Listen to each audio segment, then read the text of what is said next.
Hey guys, Magnet Mind welcomes you all.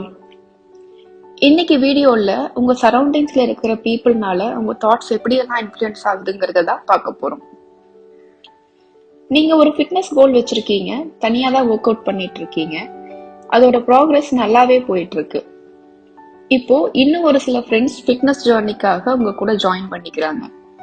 நீங்க எல்லாரும் சேர்ந்து ஒரு வாட்ஸ்அப் குரூப் ஃபார்ம் பண்றீங்க. அதுல ஒவ்வொருத்தரும் ஃபிட்னஸ்க்காக அவங்க ஃபாலோ பண்ற மெத்தட், டயட்ஸ் இதெல்லாமே அப்டேட் பண்றாங்க.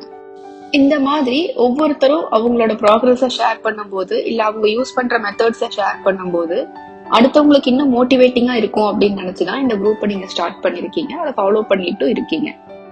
அந்த குரூப்ல ஒருத்தர் நான் ஃபிட்னஸுக்காக இந்த மாதிரியான டயட்ஸ் மட்டும் ஃபாலோ பண்றேன் அப்படின்னு சொல்றாரு.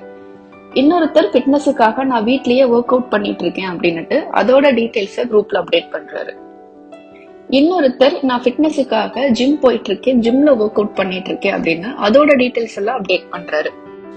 நீங்க மட்டும் தனியா ஒர்க் அவுட் பண்ணிட்டு இருந்தப்போ எந்த கன்ஃபியூஷன்ஸும் இல்லாம உங்களுக்கு என்ன செட் ஆகுமோ அதை ஃபாலோ பண்ணிட்டு இருந்திருப்பீங்க. ஆனா இப்போ குரூப்ல ஆளாளுக்கு ஒரு இன்ஃபர்மேஷன் ஷேர் பண்ணும் போது அது ஓவர்லோட் ஆகி உங்க கான்சியஸ் கன்ஃபியூஸ் ஆகி நிற்கும். இதுல எதை ஃபாலோ பண்றது, ஒருவேளை இப்போ நான் ஃபாலோ பண்றதை விட இன்னொரு மெத்தட் ரொம்ப எஃபெக்டிவா இருக்குமோ, நான் அதையும் சேர்த்து ஃபாலோ பண்ணுமோ அப்படிங்கிற மாதிரி கன்ஃபியூஸ் ஆகி நிற்கும். இதே மாதிரி ரெகுலரா போயிட்டு இருக்கு.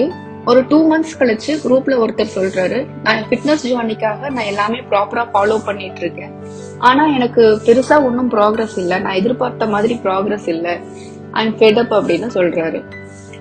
இதே மாதிரி இன்னும் ஒருத்தர் இல்ல 2 பேர் சொல்றாங்க அப்படின்னா உங்களுக்குள்ளயும் ஒரு டவுட் அல்லது ஒரு சோர்வு வர ஆரம்பிச்சிடும். நீங்க மட்டும் தனியா ஒர்க் அவுட் பண்ணிட்டு இருந்தப்போ கூட நிறைய எஃபர்ட்ஸ் போட்டு இருந்திருப்பீங்க. ஆனா வேற யாராவது இதெல்லாம் கஷ்டம், முடியாது அப்படின்னு சொன்னா உங்க கான்சியஸ் அதை நம்பிட்டு இவ்வளவு நாள் கொடுத்துட்டு இருந்த எஃபர்ட்டை கூட ஸ்டாப் பண்ணிடும். This is how others thoughts R influencing you. அதே மாதிரி இன்னைக்கு உங்களோட இன்கம் மந்த்லி ஒரு 1 lakh இருக்குன்னா உங்க க்ளோஸ் சரௌண்டிங்ஸ், அதாவது அதிகமா நீங்க டைம் ஸ்பெண்ட் பண்ற பீப்புளும் கிட்டத்தட்ட இதே அளவு இன்கமோட தான் இருப்பாங்க. இப்போ உங்ககிட்ட ஒரு பிசினஸ் ஐடியா இருக்கு, அதை ஸ்டார்ட் பண்ணிட்டா கண்டிப்பா நீங்க சக்சஸ் ஆயிடலாம்னு உங்களுக்கு ஒரு கான்பிடென்ட் இருக்கு.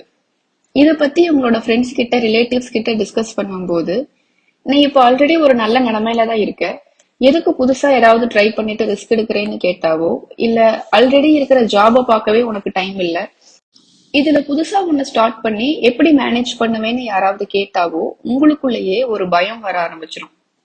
அவங்க சொன்னதெல்லாம் உண்மைதானோ, என்னால் எப்படி இதெல்லாம் மேனேஜ் பண்ண முடியும் அப்படின்னு உங்களுக்குள்ளேயே பயம் வந்துடும்.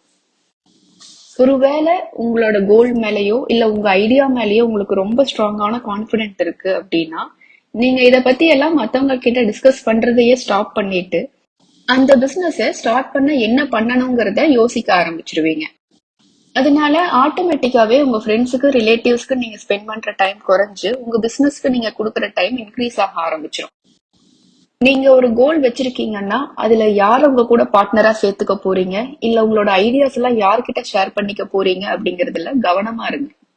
பெருசா ஒன்னும் கோல் இல்லாத ஒருத்தர்கிட்ட உங்களோட தாட்ஸ் அண்ட் ஐடியாஸ ஷேர் பண்ணும்போது அவங்க உங்களை நெகட்டிவா இன்ஃப்ளூயன்ஸ் பண்றதுக்கான சான்சஸ் ரொம்ப ரொம்ப அதிகம்.